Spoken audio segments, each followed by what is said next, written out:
to our community church, Unitarian Universalist. I'm your worship associate, Amy Holtkamp. It is a joy to be with you today. We welcome you and thank you for being with us. So, who are we as community church? We are a progressive, open-minded, and inclusive religious community. We welcome all who are on a spiritual search for truth and meaning. Ours is a faith in action as we do the work of social justice and elevate compassion in our quest to live ethically, recognizing the inherent worth and dignity of every being. Please look to your weekly email for announcements. Today we are delighted to welcome Mary Ann Godshall to the pulpit. Mary Ann has been a member of CCUU for 31 years. And she is very grateful to her dear deceased friend, Nancy Meadow, for introducing her to Unitarian Universalism. Mary Ann was born in New Orleans and grew up in the Republic of Panama, so she's fully bilingual. In her career, Mary Ann was a chemist who had the privilege to travel all over the world, giving presentations and workshops. She has about 100 scientific publications. Her latest publication is an article on sugar for the Kirk-Othmer Encyclopedia of Chemical Technology that was published in June. Mary Ann has always been interested in the intersection between science and religion and is especially fond of the 7th UU principle. This will be the 5th sermon she has given over the years at CCUU. And now let us begin our worship in earnest with our chalice lighting. It is Community Church's custom to light a chalice invoking hope and eternal truth to our worship. Please feel free to sing along at home to We Light This Flame.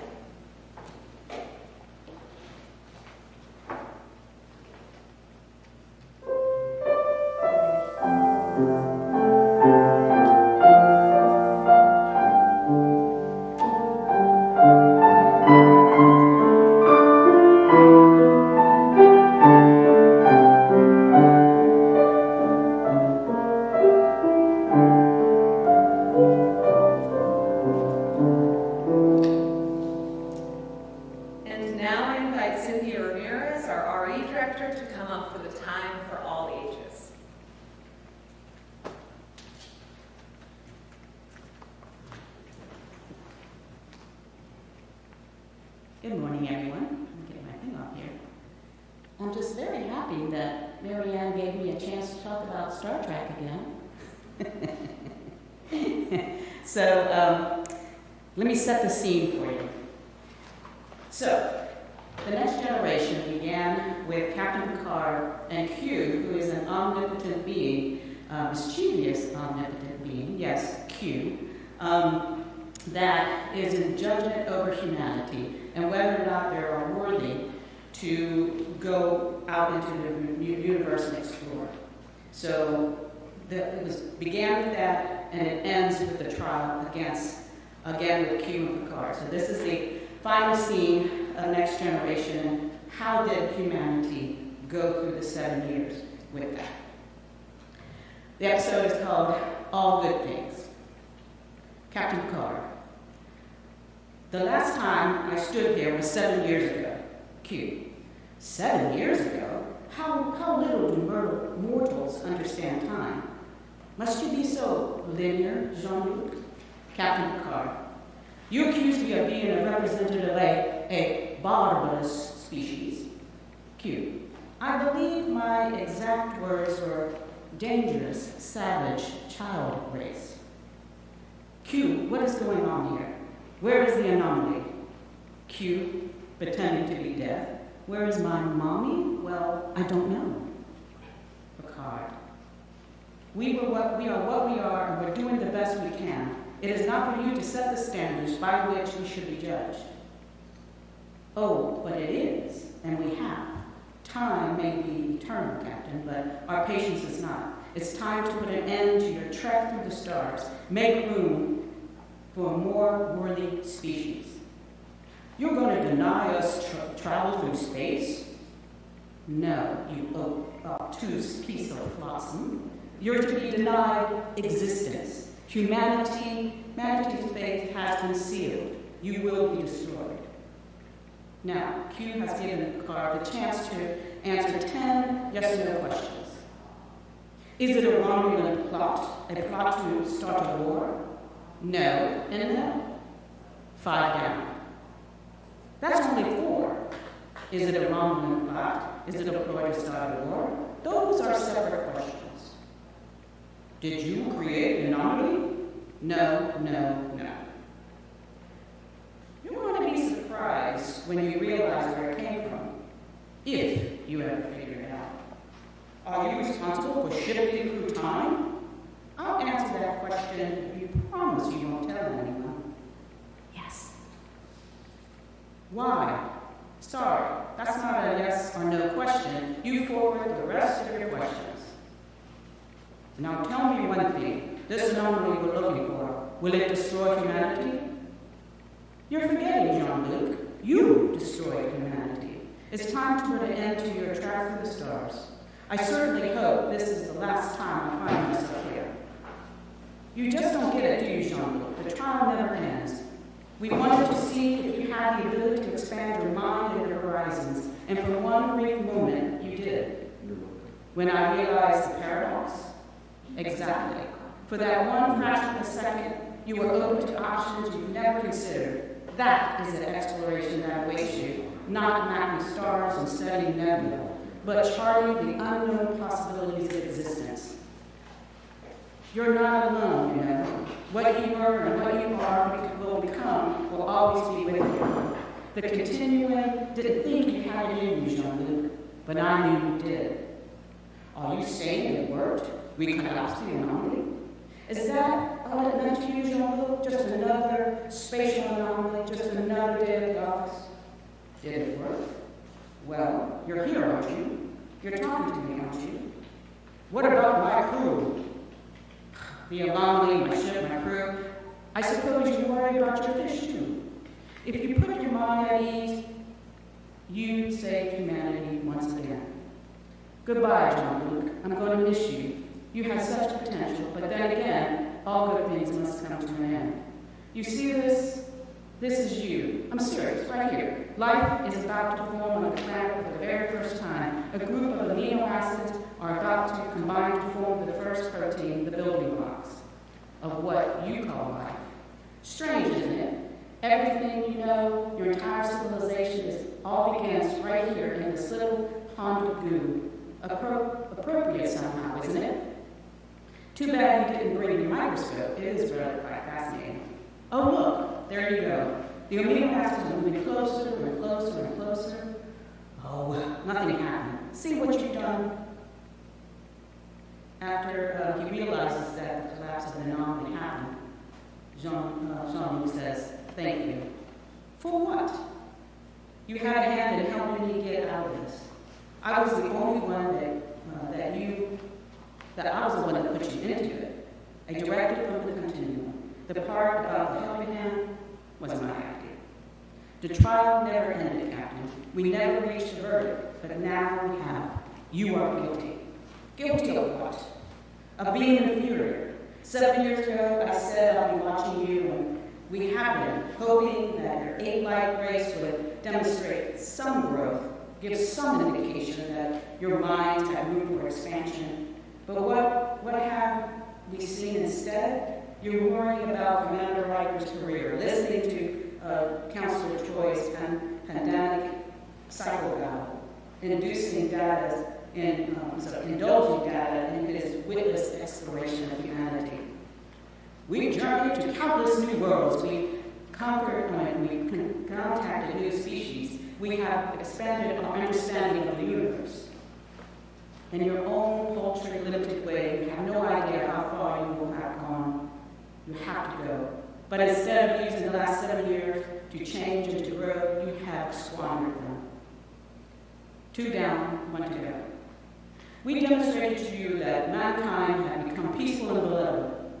You agreed and you let us go on our way. Now why am I standing here?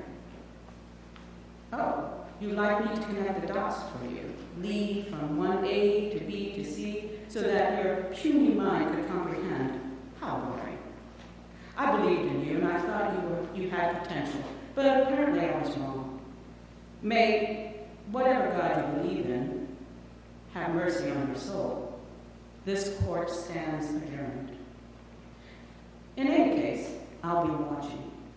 And if you're lucky, very lucky, I'll drop by to say hello from time to time. See you out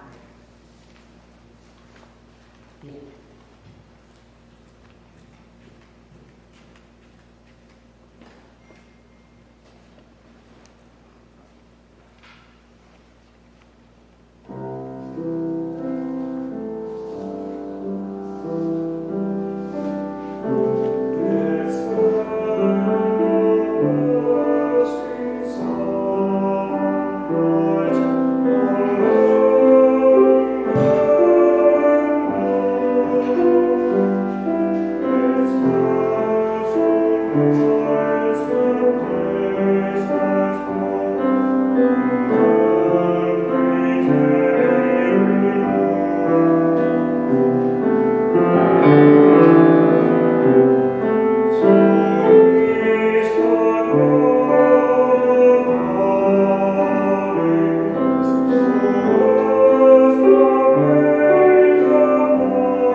Our first reading is from the 2021 Google study on plastic circularity. Humanity is consuming natural resources at an astonishing rate. During the 20th century, global raw material use rose at about twice the rate of population growth. Every year, humanity consumes far more than what the planet can naturally replenish. In 2020, global demand for resources was 1.6 times what the Earth's ecosystem can regenerate in a year. These statistics highlight the need to rethink the take, make, waste economic model, in which we take a natural resource, make a product from it, or burn it for fuel, and eventually send what remains to the landfill as waste. That human societies have followed this model since the Industrial Revolution. The consequences of this model have contributed to significant global challenges, such as climate change, extreme weather events, and plastic pollution. Plastic pollution has quickly become an existential threat to the health of people, the planet, and business. According to the UN, it is estimated that up to 13 million tons of plastic leaks into the ocean every year. This is equivalent to dumping the contents of one garbage truck into the ocean every minute. Only a small fraction of the plastic produced since 1950, only about 9%, has been recycled and returned back into the economy, 9%. A study from the World Wildlife Fund found that the average person could be ingesting up to 5 grams of plastic each week, or the same amount of plastic found in the average credit card. Without comprehensive and large-scale interventions, we can expect that there will be more plastic than fish in the ocean by 2050.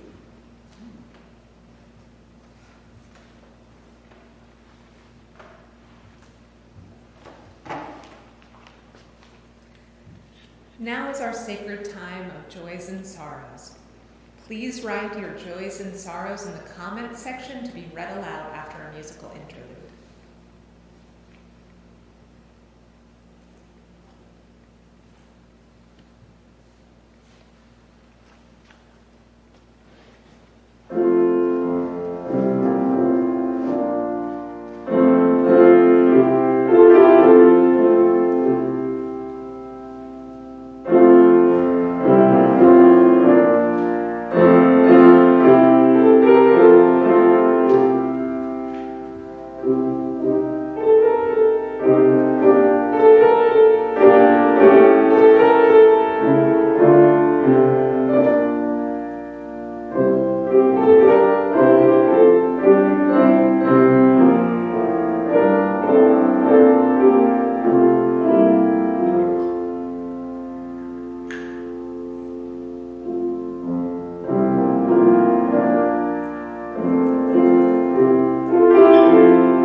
We have a joy from Jada, who says that I started volunteering at the LASPCA this week. That's wonderful. Thank you for your work. We also have a sorrow from Elizabeth, who says, I'm sorry about the rising cases of the Delta variant and hope to see more people utilize the vaccinations and that the cases go down soon. Yes, we definitely share that wish, Elizabeth. Thank you so much. And we will light 2 more candles, one for the joys that are still bubbling up and are too fresh to talk about, and one for the sorrows that we can't yet find words for. Know that no matter how you're feeling this week, this community shares your joy and your sorrows, and that we're with you. Community Church Unitarian Universalist is a self-sustaining congregation.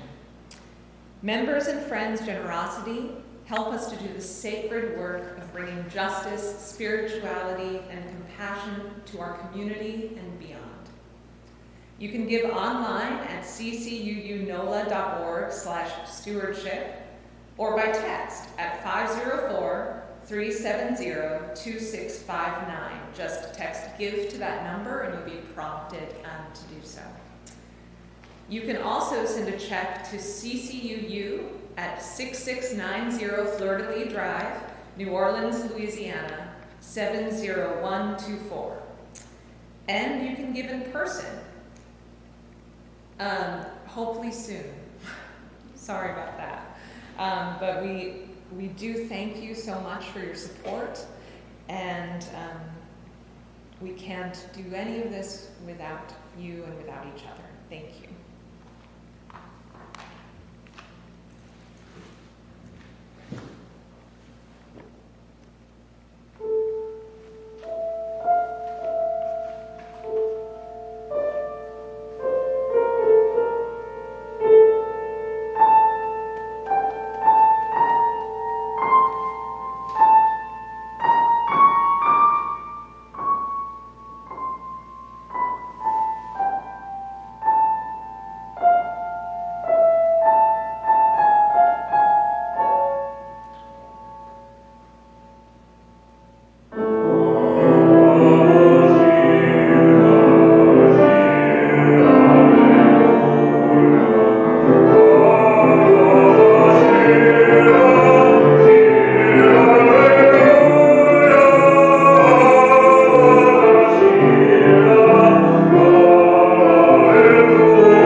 Thank you, Nick, for that great musical introduction to the second reading.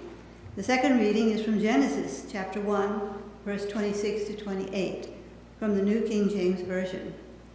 Then God said, "Let us make man in our image, according to our likeness. Let them have dominion over the fish of the sea, over the birds of the air, and over the cattle, over all the earth, and over every creeping thing that creeps on the earth." So God created man in his own image. In the image of God he created him, male and female he created them.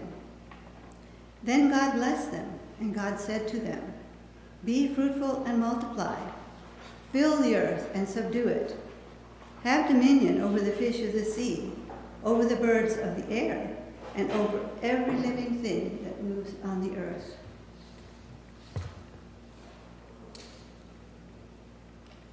Well, good morning, everybody. And also thank you, Cynthia, for that riveting story and reminder of one of my favorite TV shows of all time, the Star Trek series. So the name of this sermon is called "I Have Come to Save the Earth."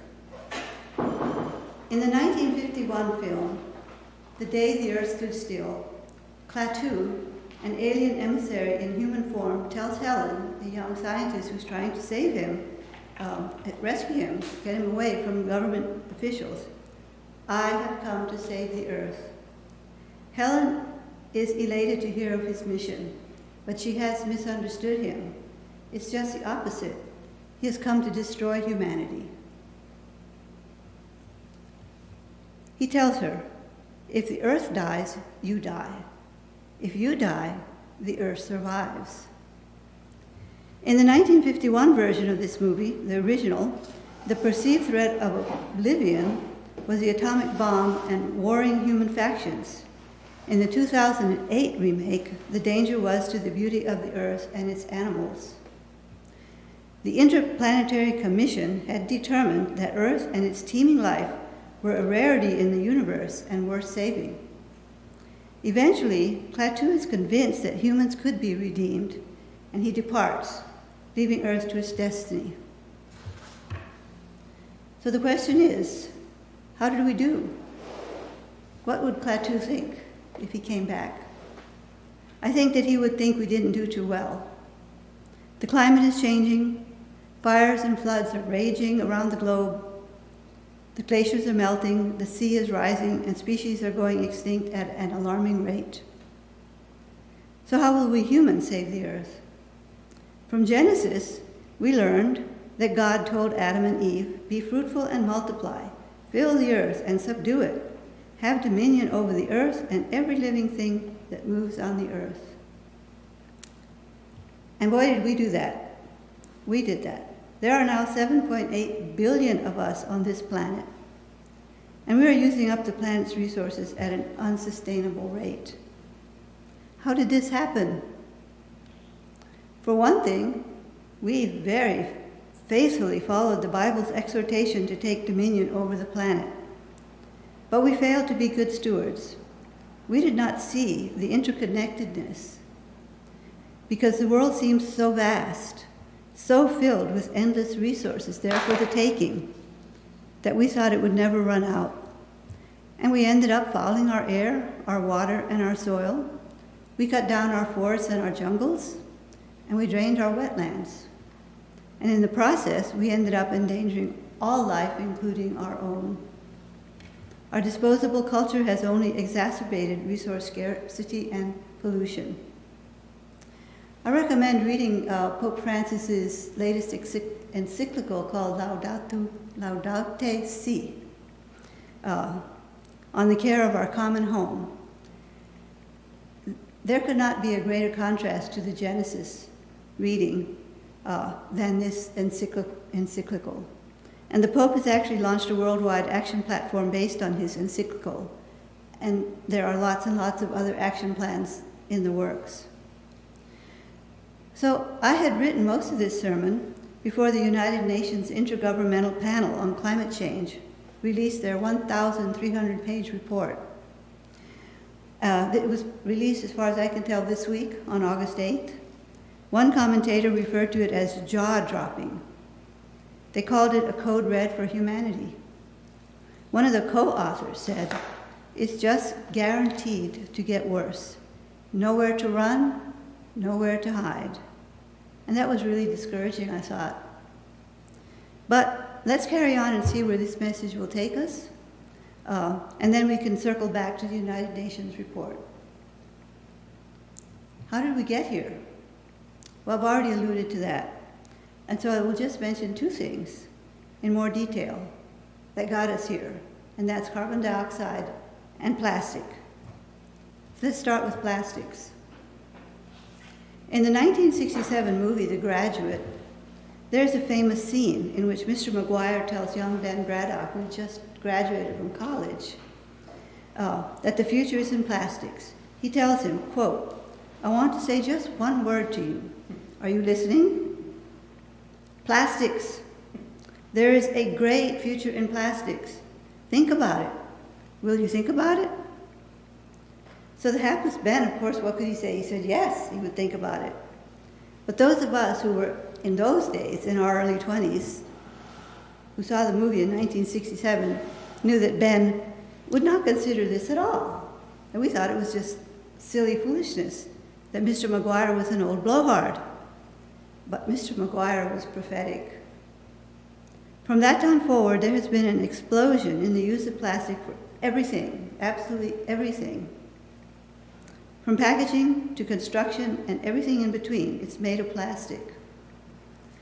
Plastic's a wonderful thing. You know, it's cheap, it's lightweight, and it's durable. Plastic replaced wood and fibers that were biodegradable, and it created items that could last for hundreds of years, and that's where there's a problem.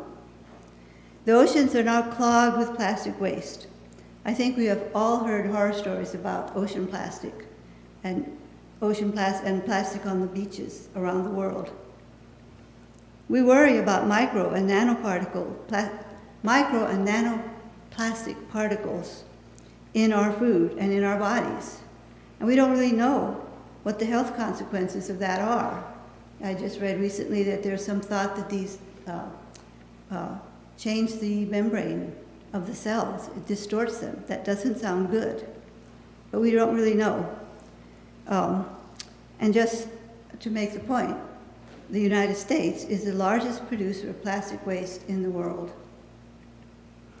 So now we're in the fight of our lives against plastic waste. We are recycling it. We are trying to replace it. We are trying to make new products from it.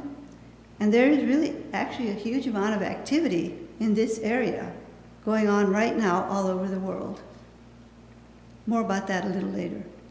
Now let's look at carbon dioxide.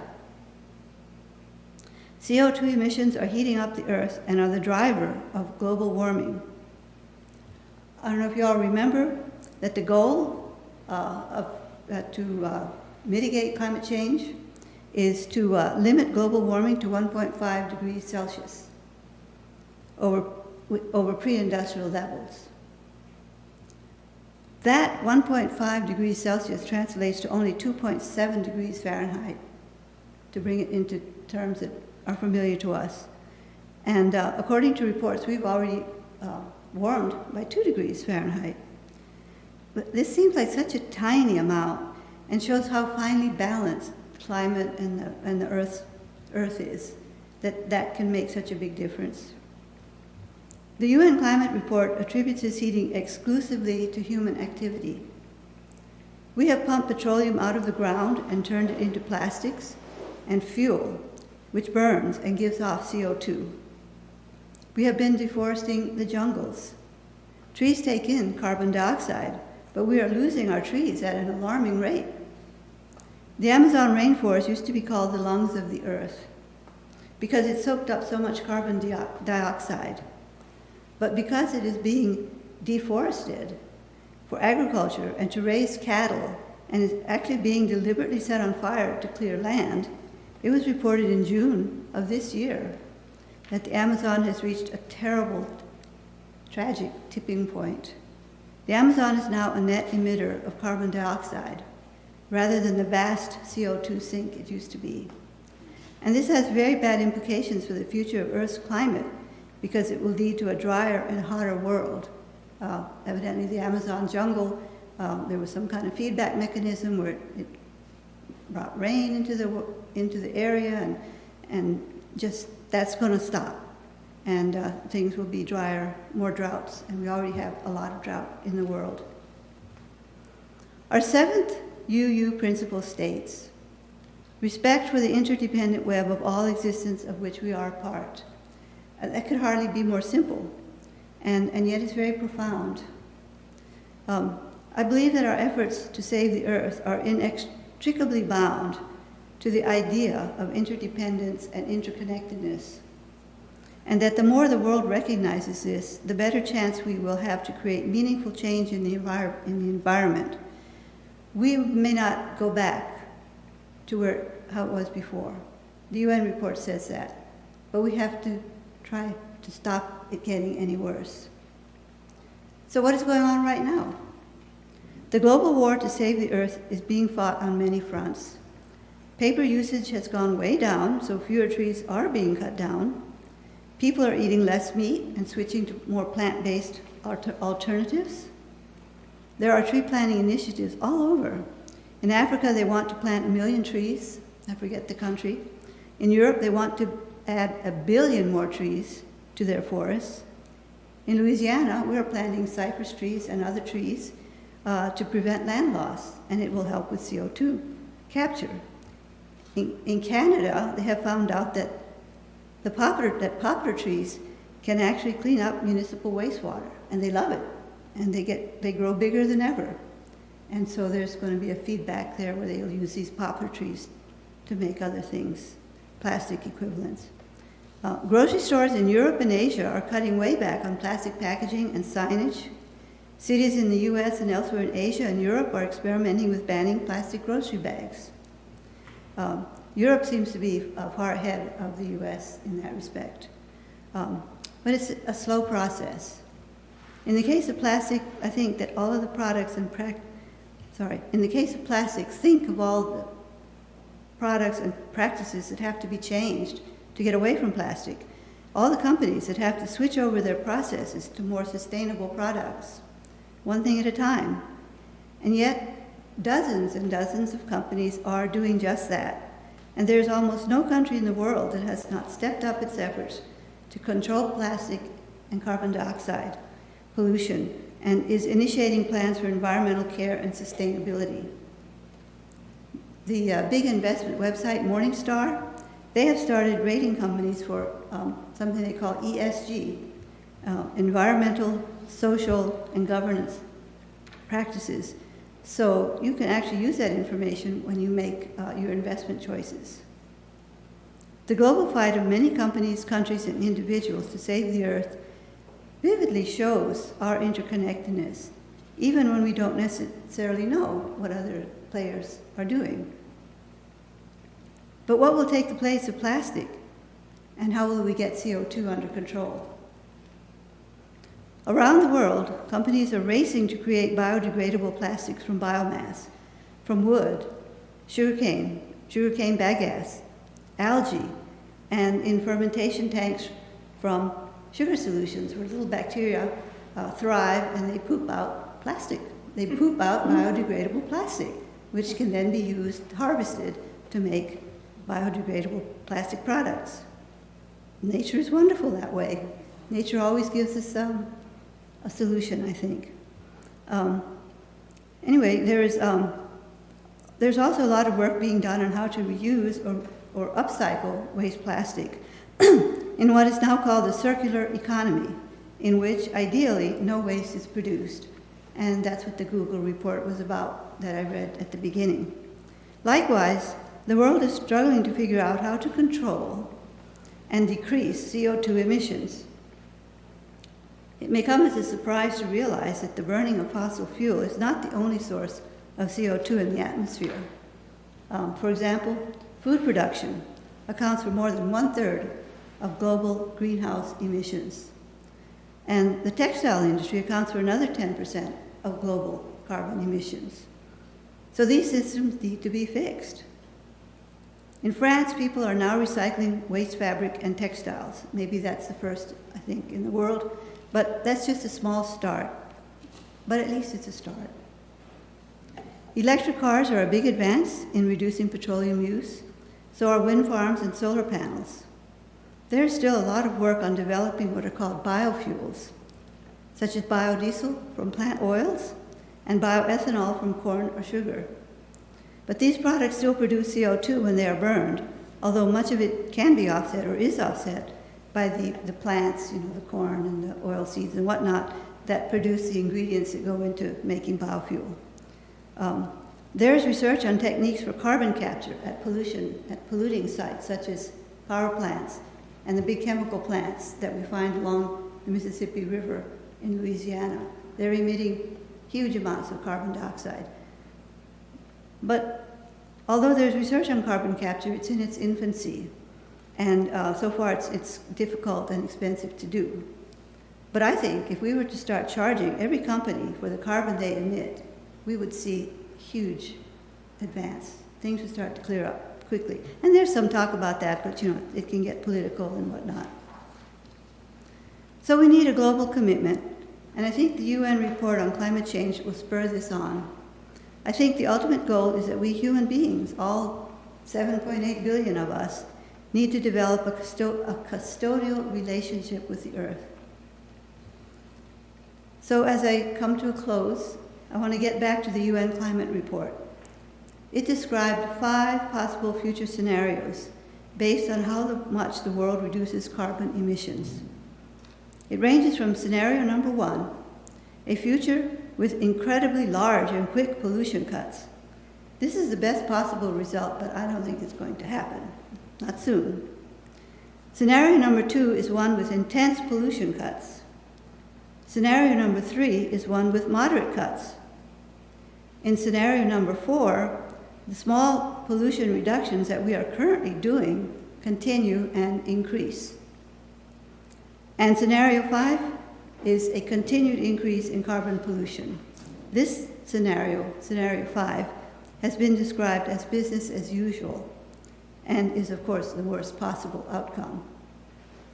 According to the report, though, the world is actually somewhere between scenario 4 and 3. That is, between the small path of number 4, where we continue to do the things we're doing, and the moderate path of scenario number 3, where bigger attempts and more successful attempts are made. So we are mostly no longer doing business as usual. And I think, to me anyway, that's very hopeful. May we continue on that pathway. So let us keep our small activities of recycling, turning off the lights, and adjusting the thermostat, eating less meat, and planting trees. Let's keep doing that. I had someone yesterday say, well, what I do is so small it can't count. But if we all do a lot, it can count. Let those of us who advocate for the environment double our efforts. May all our combined actions spread to the parish, to the state, and to the national level, and reach across the planet as we come to understand more and more our interdependence and interconnectedness. Our children, who come behind us, will understand this much more profoundly than we do, and they will become fierce warriors for the environment. Thank you very much.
number 82, some of the words, this land of bursting sunrise, which Nick Yetter played so beautifully and sang so beautifully during just before the offering.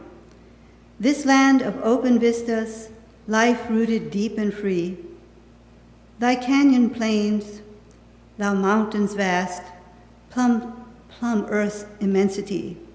Here in life's fragile balance, the sun and stars above, find hand in hand and heart to heart the everlasting love. May we have overflowing and everlasting love for all creation, because what we love, we want to protect. And may we grow in ever greater appreciation and understanding of the interdependent web of all existence that we are a part of.